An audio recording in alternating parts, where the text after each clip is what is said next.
Lo que me está disociado, sí. El principal es la asociación genética, que tiene que ver especialmente con el antígeno HLA-DRB1, ¿no? Los antígenos HLA-DRB1 son un conjunto de DRB1 y son un conjunto porque hay alelos, ¿no? El DRB11, 12, 13 y así por el estilo. Y hay un grupo de esos antígenos HLA-DRB1 que comparte una secuencia que tiene que ver con la presencia de respuestas autoinmunes en artritis reumatoidea.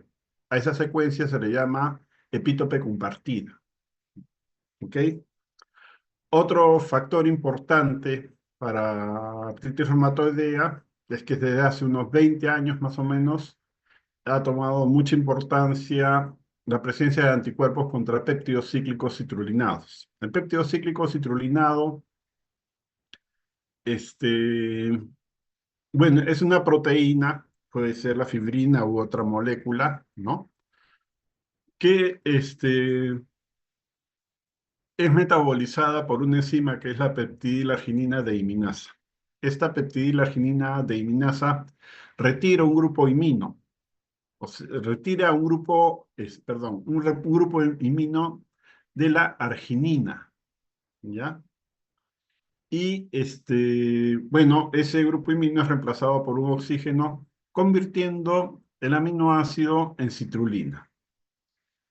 Eh, Cuando la citrulinación es muy intensa, se van a formar anticuerpos antipéptidos cíclicos citrulinados, ¿no? Y eso parece que tiene que ver con el HLA-DRB1, que tendría más afinidad por estos péptidos y podría presentarlos desencadenando respuestas autoinmunes. Em, bueno, el péptido cíclico citrulinado tiene valor predictivo, porque si un paciente está sano y se le encuentra anticuerpos anti-CCP, con el tiempo, en algunos años, pues debemos esperar que desarrolle la enfermedad, ¿no? Hay una alta posibilidad de que desarrolle la enfermedad. Después tiene valor diagnóstico, ¿no? Los pacientes con artritis reumatoidea perdón, que los pacientes que vienen con signos y tienen anti-CCP, bueno, el anti-CCP se constituye en uno de los criterios de diagnóstico. También tiene valor pronóstico, ¿no? No todos los pacientes con artritis reumatoideas tienen anti-CCP. Más o menos un 60-70% de ellos poseen el autoanticuerpo. Se espera que los pacientes que tienen este autoanticuerpo hagan formas más severas de la enfermedad. Y por último, tiene valor para el monitoreo y seguimiento del paciente, ¿no? Mientras más alto es el título, la enfermedad debe ser más severa. Una vez que se instala el tratamiento, lo que se hace después es ir midiendo la cantidad de antipéptido cíclico citrulinado circulante en el paciente. Si es que los niveles comienzan a descender, debemos esperar una mejora del estado clínico del paciente. Muy bien, bueno, en la revisión, ustedes tienen la lectura, ¿no? Ahí están los factores de riesgo, hay una fase de iniciación y una fase de perpetuación de la enfermedad, ¿no? Las formas más severas conllevan la destrucción de la articulación debido a la formación de un tejido neoformado que se llama panus, ¿no? Que es un tejido de granulación que tiene instalado tejido linfoide terciario que no hace sino otra cosa que perpetuar el proceso inflamatorio y destructivo de la articulación. La enfermedad compromete inicialmente articulaciones pequeñas, ¿no? Y tiene la característica de afectar articulaciones de manos y de pies y la afectación es simétrica, ¿no? Los pacientes se quejan de que en la mañana no pueden abrir las manos, ¿no? A eso se le llama rigidez matutina. esta manifestación, para que sea tomada como criterio, tiene que durar 1 hora o más. ¿Ok? Y hay otros criterios que ustedes ya van a conocer cuando hagan el curso. Bien, vamos a ir revisando la presentación. Yo voy a apagar el video.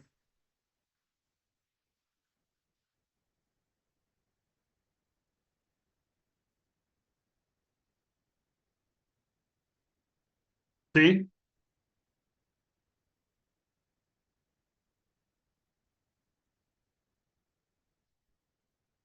Ah, también le faltan... Ya, ya, ya. Ok. Ya, entonces vamos a hacer titis reumatoide y después hacemos el otro seminario. Ok. Gracias por avisar.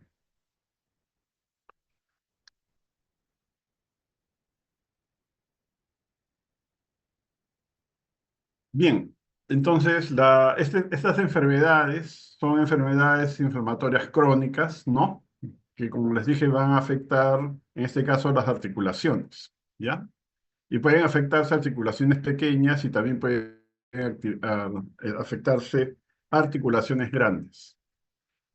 Como en todo proceso autoinmune, va a haber una fase asintomática que corresponde a la instalación de las respuestas autoinmunitarias sin manifestaciones clínicas y después comienzan, bueno, la sintomatología del paciente y la signología que nos da lugar a lo que es la artritis temprana y la artritis establecida, ¿ya? Dependiendo de si el paciente es positivo o negativo para los anticuerpos antifactor reumatoide o anti-CCP, hablamos de artritis reumatoideas cero positivas o cero negativas. Obviamente, los pacientes que son cero positivos se espera que desarrollen formas más severas de la enfermedad. El primer autoanticuerpo, el factor reumatoideo, clásicamente se define con una IgM que está dirigida contra la fracción constante de la inmunoglobulina G. ¿Ya? Este anticuerpo, como ven, es un pentámero, la IgM es un pentámero, y se está asociando a la IgG. En el caso del paciente con artritis reumatoidea, se pueden formar anticuerpos que vamos a llamar inmunes, o sea, anticuerpos de tipo IgG, IgA o IgE que están dirigidos contra la inmunoglobulina G. ¿Por qué sucede esto? Bueno, si ustedes observan en el dibujo, hay puntos rosados que corresponden a carbohidratos. Estas moléculas son glucoproteínas, ¿no? Este, los carbohidratos que son agregados a los anticuerpos le dan la característica funcional al anticuerpo y tienen ubicaciones precisas, ¿ya? Tienen ubicaciones precisas. En el caso de los pacientes con artritis reumatoidea, existen clonas de linfocitos B que cometen errores en la glicosilación de las inmunoglobulinas G. Entonces, estas inmunoglobulinas G con glicosilaciones erradas terminan convirtiéndose en antígenos que son tomados por las células presentadoras y terminan induciendo una respuesta contra el anticuerpo que tiene ese error en la ubicación del carbohidrato, ¿no? De suerte que se forma IgG, IgA o IgE, ¿no? En estos pacientes. Y a esos, repito, los vamos a llamar factor reumatoideo de tipo inmune. Eh, También se puede presentar el factor reumatoideo de tipo IgM en procesos, por ejemplo, de procesos infecciosos, ¿no? Si el paciente, bueno, en los procesos infecciosos, además, lo que se observa, ¿no? Es que con el tiempo los títulos de factor reumatoideo tienden a descender. Entonces, una explicación que se le trata de dar al hecho de que estos anticuerpos estén presentes y después desaparezcan, es que el factor reumatoideo colaboraría con la remoción de complejos inmunes al fijarse a las inmunoglobulinas G para removerlas. Bueno, la citrulinación, como les explicaba, tenemos el aminoácido arginina, ¿no? Que eh, es catalizado por esta enzima, la peptidila arginina dehiminasa, ¿ya? Se retira un grupo imino y es reemplazado por un oxígeno, transformando a la molécula en citrulina, ¿ok? Hay varias isoenzimas. En cuanto a peptidila arginina dehiminasa se refiere, son 6, ¿ya? Las más importantes para lo que es artritis reumatoidea son dos, la PAT2 y la PAT4, ¿no? La PAT2 es una enzima que está ampliamente distribuida en el organismo y también se encuentra en el pulmón, ¿ya? Y la PAT4, bueno, tiene una correlación muy fuerte, ¿no? Con lo que es la aparición de las manifestaciones clínicas en artritis reumatoidea, ¿ya? Eh, Además de encontrarse en pulmón, la PAT2 también se encuentra en líquido sinovial, donde procedería a citrullinar, ¿no? Moléculas que se encuentran ahí, las cuales pueden terminar depositándose en las diferentes estructuras articulares. Acá hay algo que se está ocupando. Ya. Bueno, esta observación del PAT2, esto sí hay que resaltarlo un poco, se ha encontrado sobre todo en pacientes con artritis reumatoidea y con espondiloartritis. ¿Ok? Bueno, el riesgo genético, como les comentaba hace un rato, está asociado principalmente a la molécula HLA-DRB1 y un grupo de sus alelos, ¿ya? Que comparten esta secuencia de aminoácidos, ¿no? Arginina, alanina, alanina o RAA, que se van a ubicar entre las posiciones 70 a 74. Esa región corresponde a la tercera región hipervariable de la cadena beta, ¿ya? Les repito que ese conjunto de aminoácidos haría que la molécula HLA-DRB1 tenga más afinidad para unirse a los péptidos citrulinados y eso facilitaría la presentación de estos antígenos para la activación de la respuesta autoinmune. Bien, bueno, un punto siguiente se refiere a la expansión de los péptidos citrulinados, ¿no?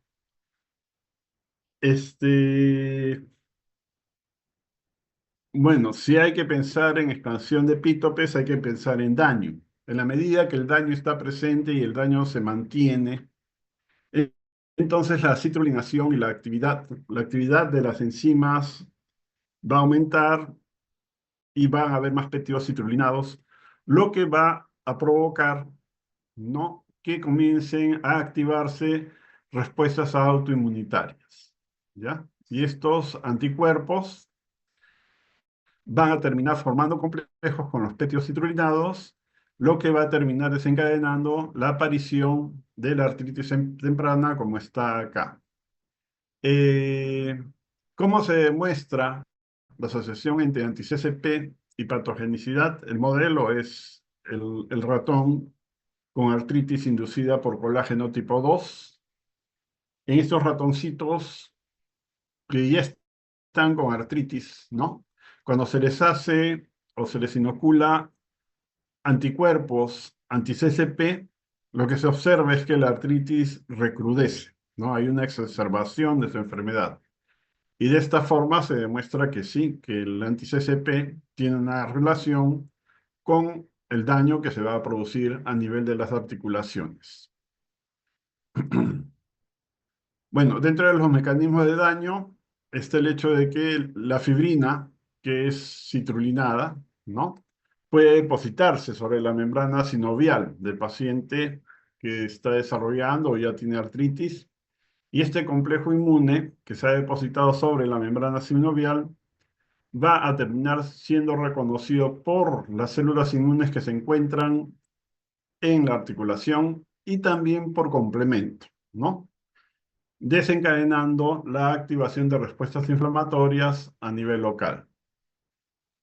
Bueno, en este gráfico está acá por la molécula HLA clase 2, DRB1, ¿no? Y en el bolsillo tenemos la zona hipervariable.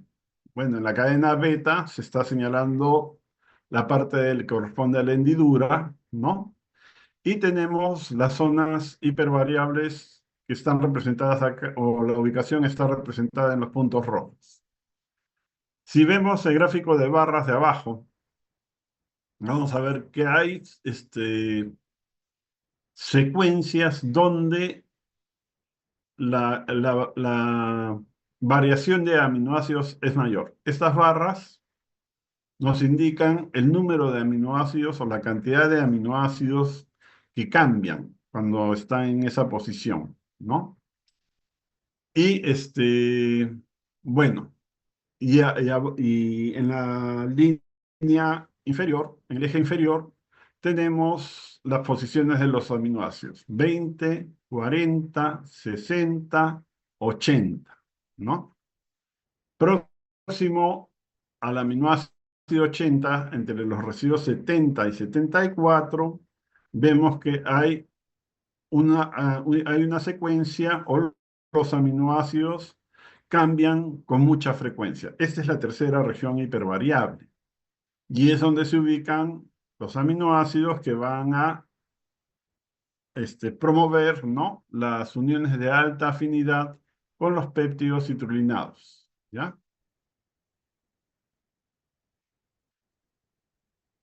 Bueno, entonces para concluir, tenemos que los anti-CCP tienen un rol muy importante, y bueno, ¿qué factores pueden desencadenar la aparición de anticuerpos anti-CCP? El principal es el tabaco, ¿no? Las personas en los estudios que se han hecho, se ha visto que las personas que fuman más o menos 2 cajetillas de cigarros al mes tienen mayor incidencia de artritis reumatoidea.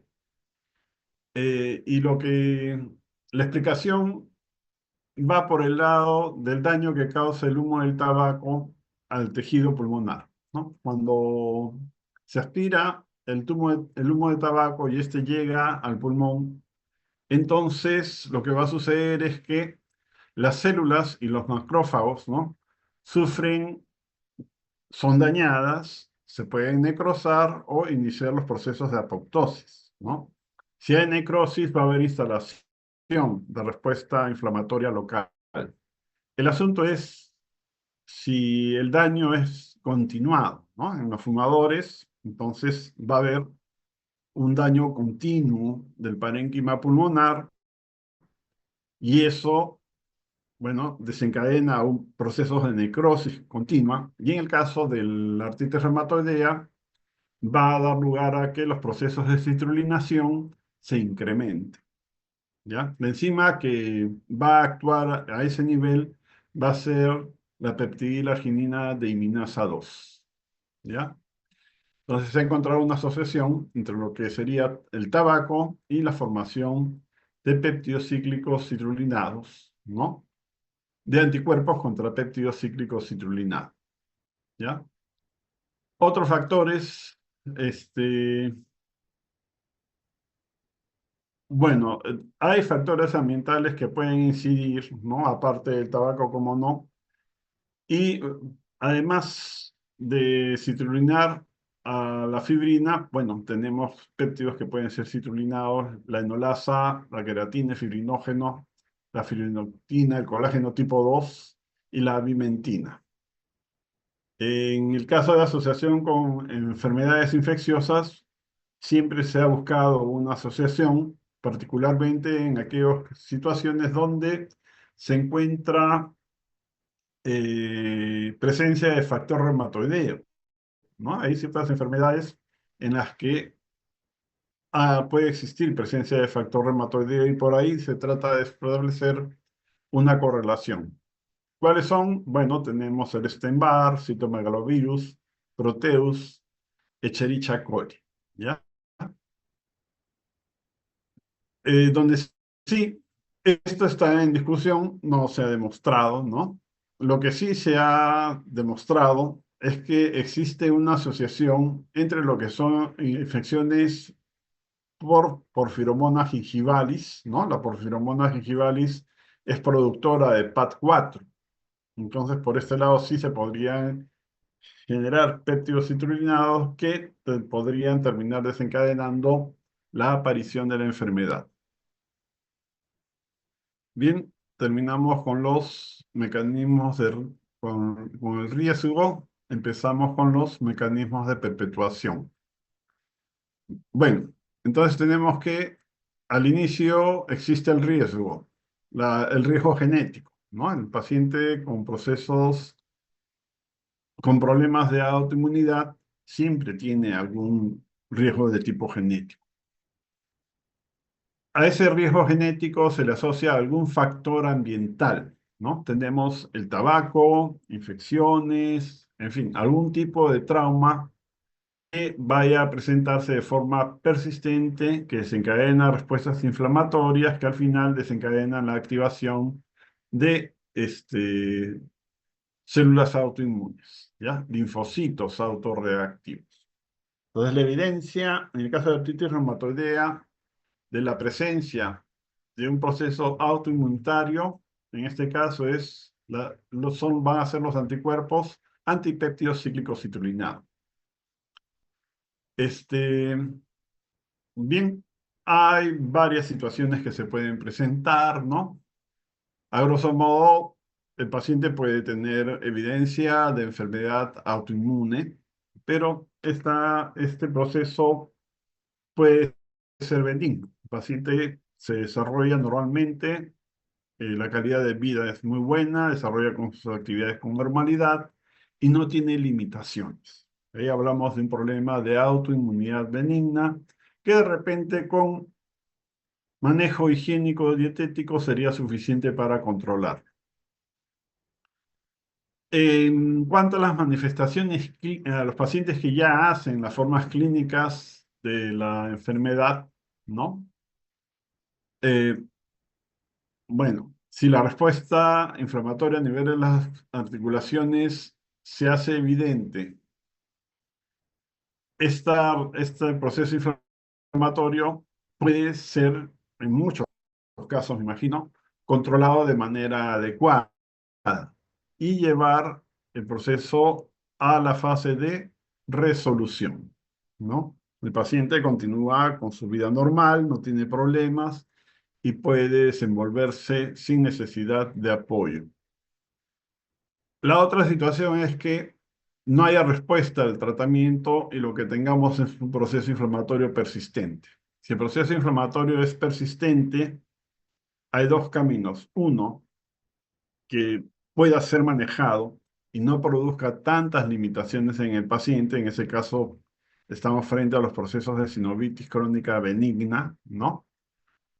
Y tenemos las formas severas, donde va a haber neogénesis linfoide, angiogénesis, destrucción de la articulación, ¿no? Que lo va a hacer este tejido aberrante que les dije que es el panus. Y la destrucción de la articulación va a ir acompañada de la destrucción del hueso articular por procesos de osteoclastogénesis.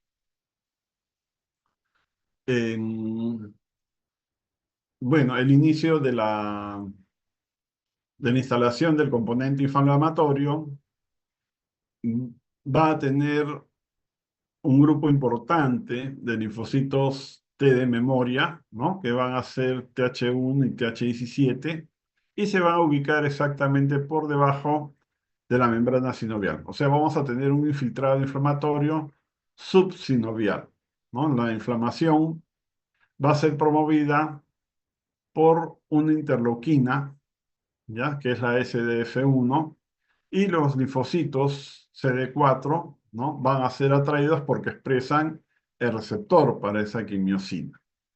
Una vez que se extravasan, estas células pueden interactuar con las células o los macrófagos locales, ¿no? Para activarlos y volverlos productores de interleuquinas que van a amplificar el daño articular.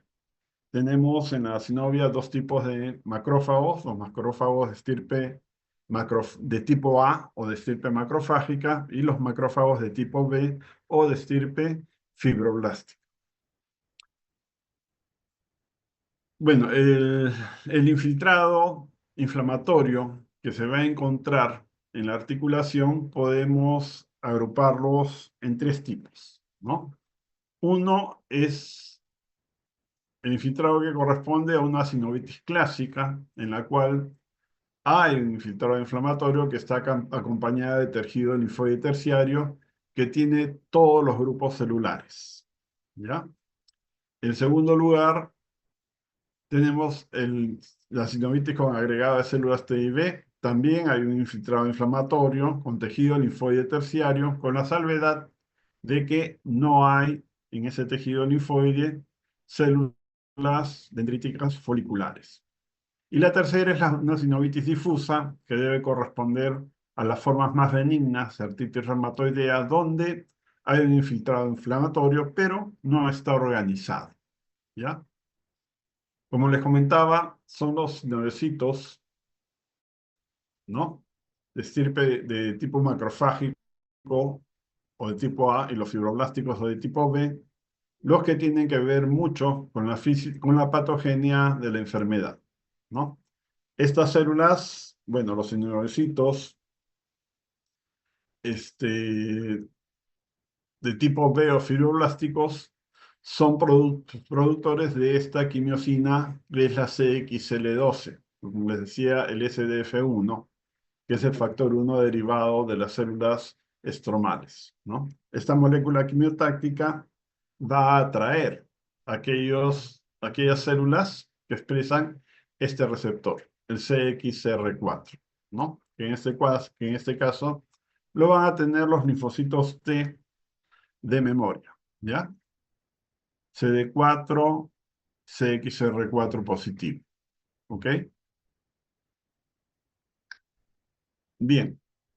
Eh, en este sentido, los sinoviocitos de tipo A o de estirpe macrofágica van a producir interleuquina 15 o son productores de interleuquina 15. Esta interleuquina promueve en los linfocitos la expresión del receptor CXR4, de forma que se potencia, ¿no? La migración de células inflamatorias que van a ser atraídas por la quimiosina CXL12.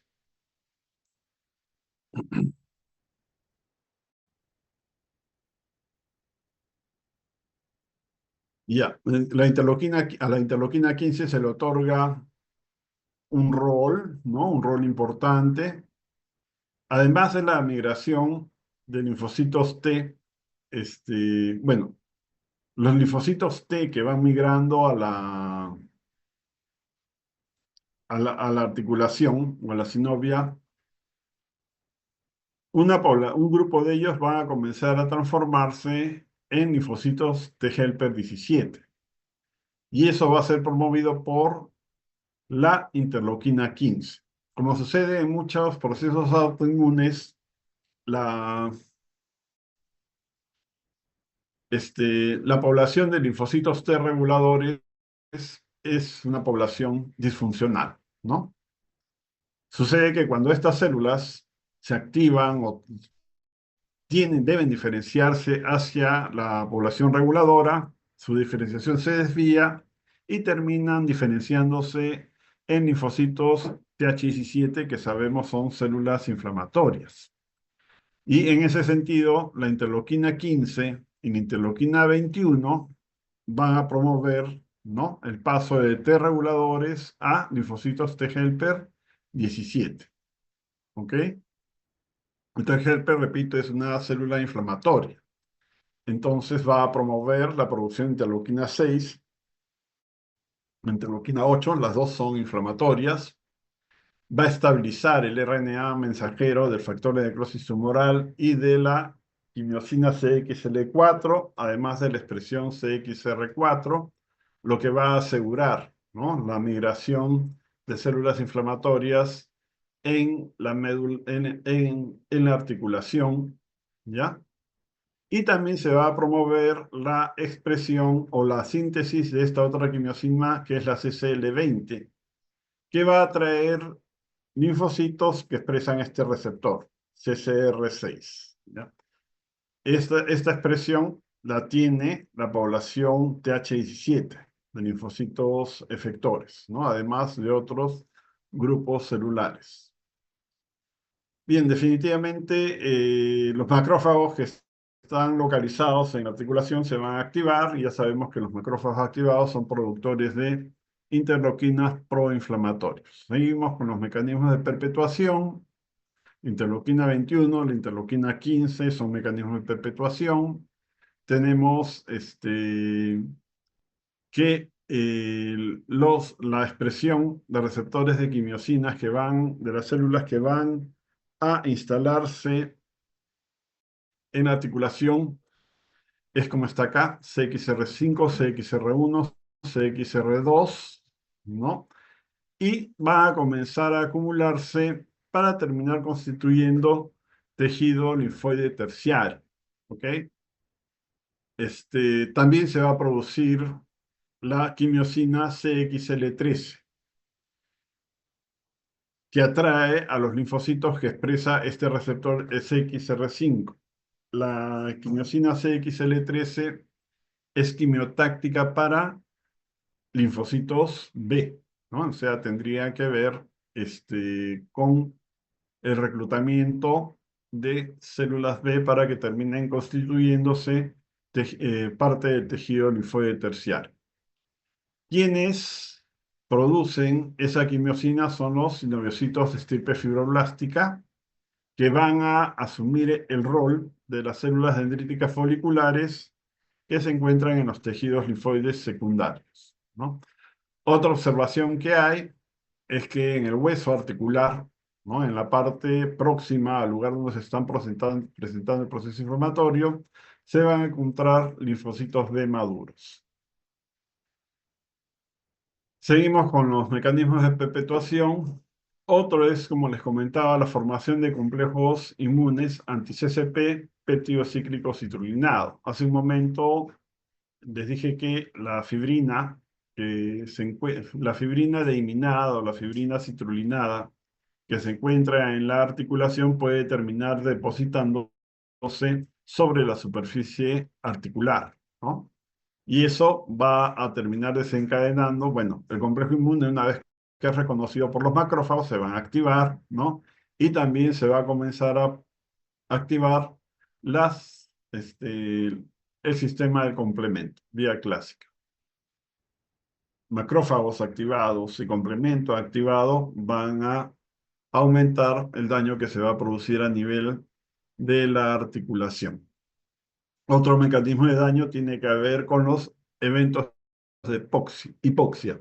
El estado de hipoxia, como consecuencia de la presencia de la respuesta inflamatoria, va a dar lugar a que comiencen a liberarse, a producirse mediadores que son los llamados factores inducibles por hipoxia, ¿no? Entre ellos tenemos el factor de crecimiento endotelial vascular, ¿ya?, que va a promover los procesos de angiogénesis, ¿ok?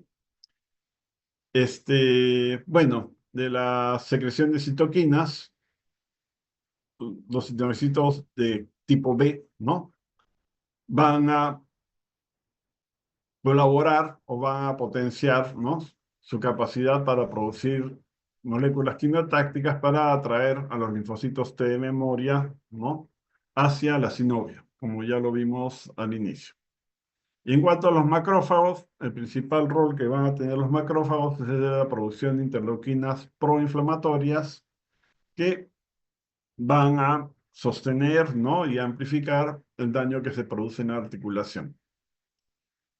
Bien, bueno, dentro de lo que son los mecanismos de daño, los sinoviocitos, y en particular los sinoviocitos de estirpe fibroblástica, los de tipo B, tienen un rol central, porque estas células, además de producir mediadores que promueven la generación de los infiltrados inflamatorios, este, van a comenzar a producir una serie de enzimas, colagenasas, metaloproteasas, agregacanasas, que van a destruir los tejidos de la articulación, ¿no?